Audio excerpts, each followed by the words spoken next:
পুজো উপলক্ষে আজকে বাজারে গিয়ে কি কেনাকাটা করলাম সেটাই আজকে তোমাদের সাথে শেয়ার করব। So hey everyone, welcome back to my another mini vlog. ভিডিওটা কিন্তু গেট রেডি উইথ মি হিসেবে শুট করা হয়েছিল, তবে পুজো গেছে তো অনেক দিন হয়ে গেছে, আর যেহেতু আমি ভিডিও অনেক লেট করে আপলোড করছি তাই ভাবলাম সম্পূর্ণ দিনটাতে কি করেছি সেটা একটা ভিডিওর মাধ্যমে তোমাদের সাথে শেয়ার করব। ব্রেকফাস্টটা সেরেই কিন্তু আমি রেডি হতে চলে এসেছি। এখানে দেখো আমি কিন্তু ড্রেসটা পরে নিয়েছি, এখন চুলটা ঠিকঠাক করছি, আর এখন টাইম হবে প্রায় সকালে 11:30, আর বাজার যাচ্ছি কিন্তু আমি আর মা। এখানে রাধিকা সুন্দর একটা জামা পরে আমাকে নেচে নেচে দেখাচ্ছিল। কাল রাতে কিন্তু মায়ের সাথে ও এসে পড়েছিল এখানে থাকার জন্য, আর এখন বাজার যাওয়ার পথে ওকে ছদির কাছে দিয়ে তারপর আমরা বাজার যাব। আর এদিকে দেখো আমাদের পাড়ার মাকে কিন্তু নিয়ে আসা হয়েছে, মানে আজ সকালেই। রাধিকাকে পৌঁছে দেওয়ার সময় ছদির বাড়িতে ঢুকতে মার কাছে ফোন আসলো, মার একটা পার্সেল এখনই আসবে। তাই ভাবলাম একটু সময় বসে যাই, পার্সেলটা রিসিভ করেই তারপর না হয় বাজার যাব। পার্সেলটা তো রিসিভ করে নিয়েছি, আর অনেক সুন্দর একটা শাড়ি এসছে, তবে এটা কার জন্য সেটা আমি পরে বলছি। এদিকে ছোটির বাড়িতে বসে বসে কিন্তু রিক্সার অপেক্ষা করছিলাম, রিক্সা তো আসেনি, এসে পড়েছে বিরাট। বিরাটকে দেখতে পেয়ে মা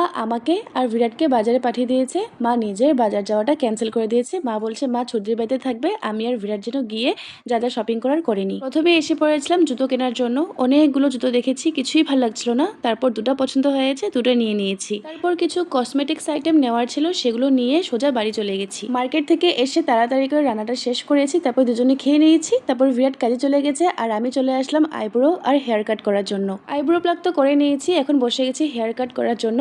আর সেখানে পৌঁছে গেছে আমার অত্যন্ত প্রিয় ননদ দিয়া। ও আমার সাথে অনেক অনেক গল্প করছে সেই সময়টাতে, আর কন্টিনিউয়াসলি আমাকে হাসিয়ে চলেছে। পার্লারটা ছিল আমাদের পাড়ার মধ্যেই, তাই যখন আমি সেই পার্লারে যাই একেবারে চুপচাপ থাকি, একদম শান্ত মেয়ের মতো, কখনো উৎপাত করি না। কিন্তু আজকে উৎপাতটা একটু বেশি হয়ে গেছিল। সেই সময় ওই পার্লারে যারা যারা পাড়ার ছিল তারা হয়তো ভেবে নিয়েছে পাড়ার মধ্যে কি একটা পাগল বউ এসে পড়েছে।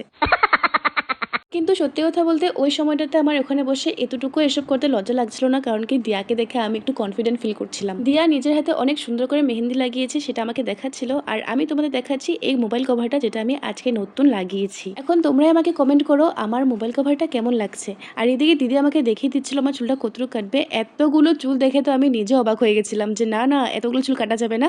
তারপর আমি দেখিয়ে দিচ্ছি আমার চুল কতটুকু কাটবে, আর দিদিটা কিন্তু সেই মতেই আমার চুলটা কেটে নিয়েছে। আমি যেভাবে চেয়েছিলাম দিদি কিন্তু ঠিক সেভাবে আমার চুলটা কেটে দিয়েছে, আমি খুবই স্যাটিসফাইড। তারপর পার্লার থেকে এসে স্নান টান করে আমি কিন্তু বসে গেছি মার্কেট থেকে কি এনেছি তোমাদের সাথে শেয়ার করার জন্য। তবে একটা শর্ট ভিডিওতে এত কিছু দেখানো তো সম্ভব না, তাই লং ভিডিও আমি কিন্তু আমার চ্যানেলে পোস্ট করে দিয়েছি, তোমরা চাইলে সেখান থেকে দেখে নিতে পারো যে আমি পুজোর জন্য কি কেনাকাটা করলাম। আর হ্যাঁ, মা বৌদি আন্টি ওদের জন্য কিছু কিছু কেনাকাটা করা হয়েছে, সেগুলো কিন্তু আমার লং ভিডিওতে আপলোড করা হয়ে গেছে। তবে আজকের ভিডিওটা কেমন লেগেছে সেটা কিন্তু জানাতে একেবারে ভুলবে না। টাটা।